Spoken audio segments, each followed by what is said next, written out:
oculoplasty happened to me by chance, or you can say by luck. Actually, after my ophthalmology, I always thought that I had to have some fellowship.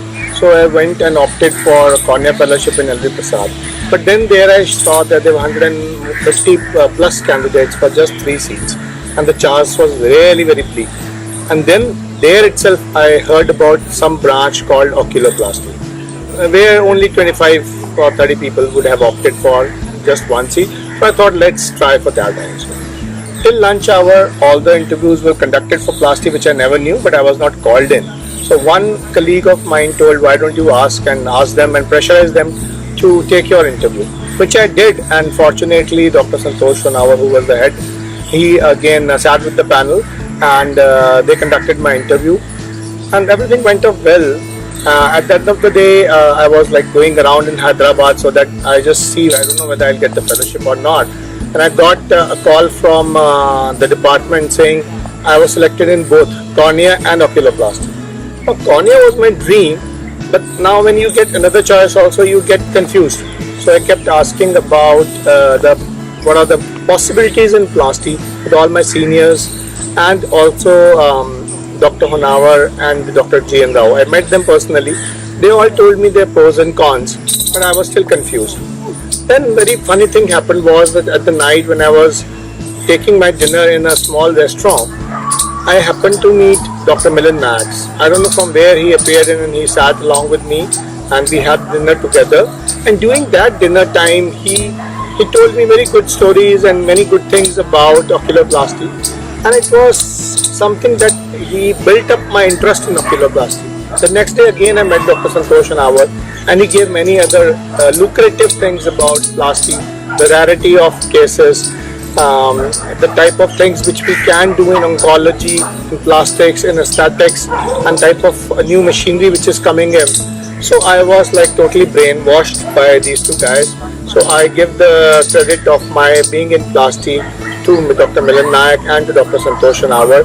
And also I would say that it was by chance, rather my sheer luck, that I was roped into plasty, and I'm very happy for that.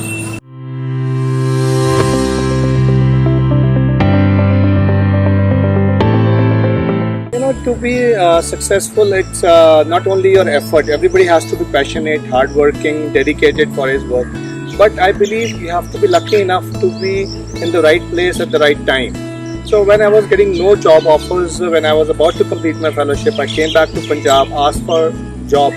Nobody offered me job. They said, we don't have so much of work for oculoplasty. Then it happened that director of MGM Eye Institute, Dr. Deepshika, she saw me in LV Prasad and she wanted me there, and she really pulled me out and she took me there. And out of those times, I presented my work, I published, and I represented in various conferences, so that my thing came up to North, and then my colleagues from North, they wanted me back. So my socialization, my presenting in conference, probably I say it was my success mantra. I was very socializing. So I would, contact with so many other ophthalmologists of other branches. I would learn from oculoplastic conferences, but I would attend every cornea retina conference as well in my local area in Punjab, so that I meet my colleagues, I let them know what all I can do, and interact and create you can say a social circle, not only from the patient pool, but then they would refer me patients and they will have a good friendship with me, and that socialization is very important. And also I believe a very great family support was important, because I had to travel a lot during the first 5 to 10 years of my career, and family has to be really supportive, because I was out of my house for more than 3 to 4 days in a week. So it was more than half a month that I would stay away. So family support is very important. So these all things fell in place, my socializing nature, my family support, my hard work, my being present in the conferences, presenting everything. I guess these few points helped me to become where I am.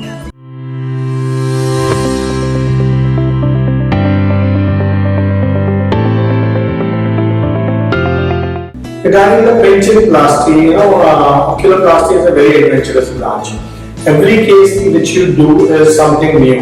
Even if you keep on doing lens surgeries, or if you keep on doing some tumor excisions, every time you have a different type of a shape, different type of a size. So everything is very much new. So there are a lot of varieties. It's not monotonous like doing the phaco every time. You have to be taking out the lens and putting a new lens. But it's not monotonous. You keep thinking, you keep innovating things. You are fresh every time you go in for surgeries. And also, the thing which keeps you moving is when the patient says that I have seen so many people, but nobody could do it, and you have done it. So that motivates you. Or your colleague mentioning you, यार ये काम हम नहीं करते, सिर्फ वो करता है या उसके पास चलेगा. So when they say they put a good word for you, कि nobody else does it, you do it. So that is very very exciting and motivating for you.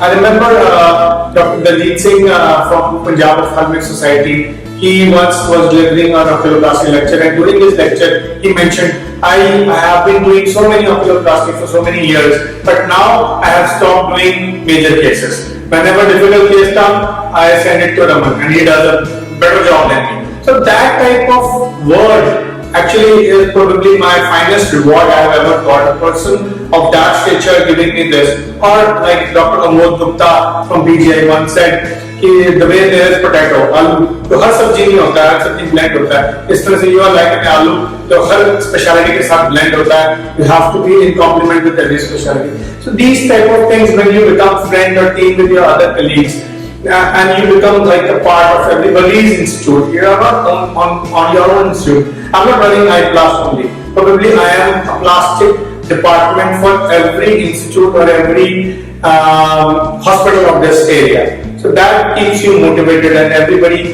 your colleagues, everybody encourages you. We don't eat anybody's phaco, they don't eat my oculoplasty. It's like a synchronization very much.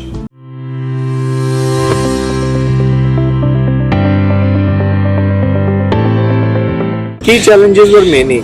One was to be established as a pure plastic guy, then to get jobs. First of all, you don't get jobs.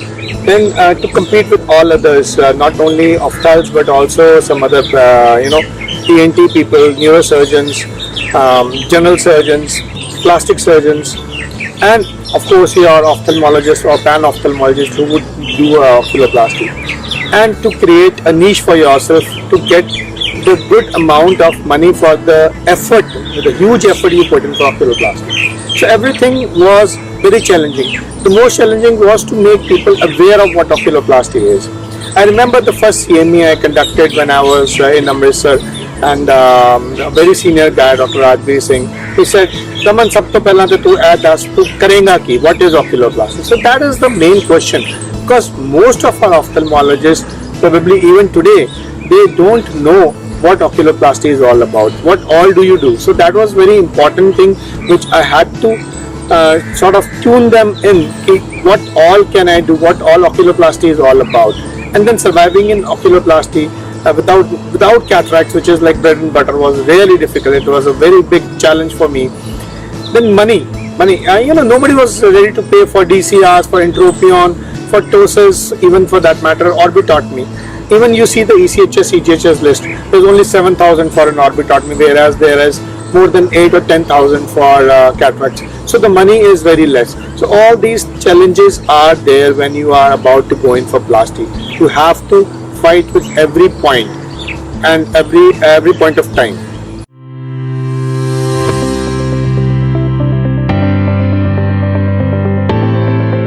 For my younger colleagues who want to venture into oculoplasty, I would like to say that it's a wonderful branch. It's very adventurous, but you should be very well determined to decide and go in for a plasty. Whenever you decide, before you decide, you should know about yourself, whether you are an institutional person or you want to go in a corporate sector or you want to do a private practice. If you are the first to institutional or corporate, nowadays there is a lot of awareness amongst the institutes, so you will be taken up easily and you will have a good life, good number of patients, good amount. Earlier it was difficult because nobody knew what plasty was all about. And if you want to be in a private practice, I would suggest you should be ready with your presentations, your pictures pre and post. Take the help of your mentors and your seniors, and with your documentation, so that you can go and present to your colleagues around in that area what all you can do, what all you can present with them, what all results you can give with them. Never try to compete with the seniors out there in that area. Be a team with them. They will be a good guiding force. Never compete with them in price. If they are charging a particular price, say about 40,000 for a surgery, do not try to bring down the price to 20. Charge a bit less, but not too less. Be a team with them. Do not take or eat away the phaco's or cataracts of your referring colleagues. Never. Always send back the patients to your referring colleague so that they are sure with you, they have good rapport with you, and they will be more confident by seeing your results. Once they see a good result of yours, they will be very confident that yes, you can give the results. Never eat up. But yes, you should keep your phaco skills alive in case you are in a private practice, because down the line you may need your phaco skills to do your own phacos so as to get some good and easy money. Who doesn't like some easy money? So main thing is you have to be gelling with everybody. Be a team, be a complement, do not be a competitor in the field.